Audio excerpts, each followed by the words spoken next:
natureza é o melhor de todos os livros, é o livro mais perfeito que já foi escrito. Eu não quero ser demasiado místico, mas também sou, de certa forma. Há muita espiritualidade no trabalho que eu faço e eu procuro essa espiritualidade nas coisas que faço. Mas neste caso é a ideia de que realmente nós somos uma parte da natureza. Nós não somos observadores, nem somos manipuladores, nem temos essa capacidade sequer. Somos parte integrante e por vezes vamos nos esquecendo disso.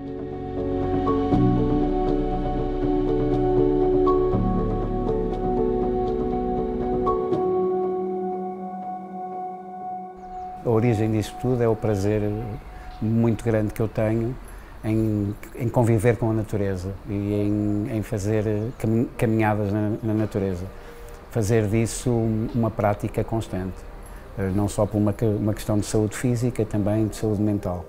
E porque me ajuda a ter ideias, a desenvolver muitos projetos que eu tenho, e aliás este é um exemplo muito concreto disso, surgem nas caminhadas que faço na natureza.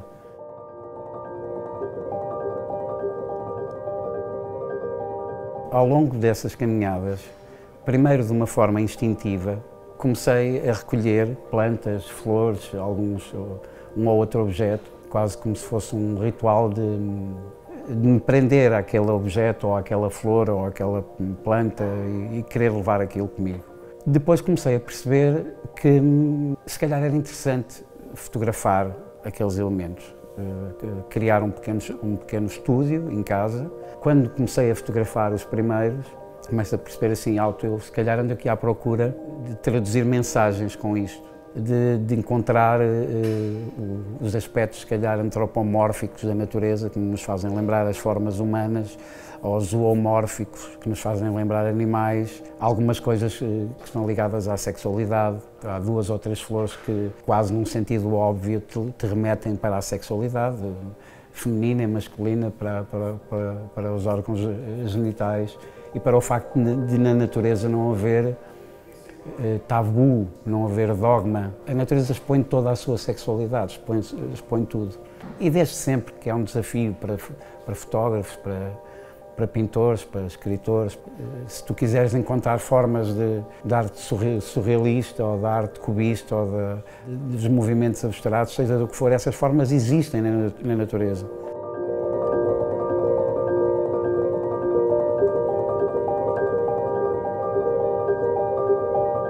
Mas isso vem daí, quer dizer, realmente, primeiro um ritual intuitivo e depois uma vontade de criar fotografias que traduzam mensagens, interrogar o público, desafiá-los, ao verem estas imagens, a pensarem sobre o que é a natureza, o poder que a natureza tem, o que é que a natureza nos pode dar de bom e também, vá lá, se quiseres, mal, porque a natureza pode-te alimentar, pode-te dar vida, mas também te pode infectar, também te pode destruir, tem esse poder.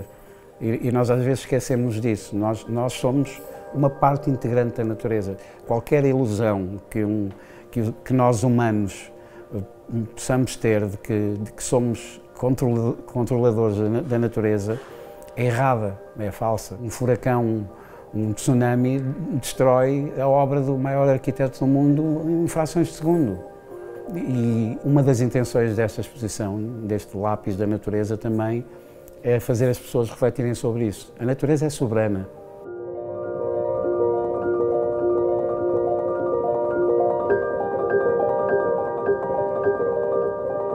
A exposição chama-se The Pencil of Nature.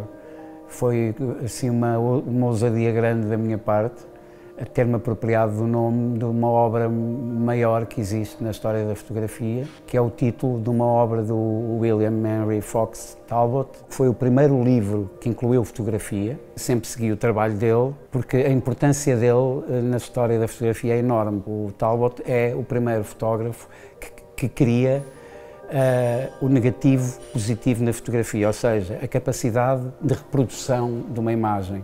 o que é que ele fazia nos seus trabalhos? Ele pegava em folhas de papel, impregnava-as com sal, literalmente com sal, e depois com nitrato de prata. Criava uma solução que era cloreto de prata.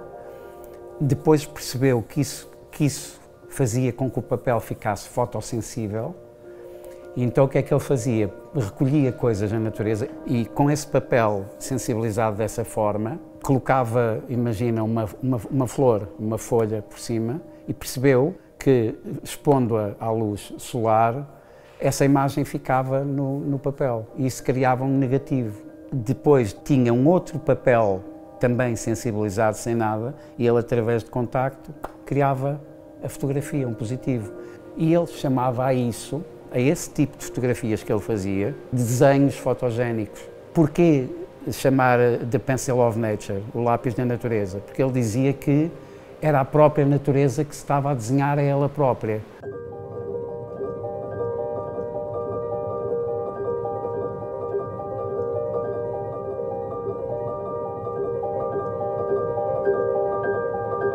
Isto, para mim, foi óbvio, eu querer utilizar o nome, porque eu pensei, ok, a natureza então tem a sua própria escrita, mas essa escrita que a natureza tem acaba por ser também ambígua, porque existe sempre a ação do fotógrafo e essa intervenção do autor cria-te essa capacidade de leitura, de ambiguidade daquilo que é a natureza, daquilo que é a intenção do autor ao fotografá-la e depois daquilo que é a leitura de quem vê as fotografias.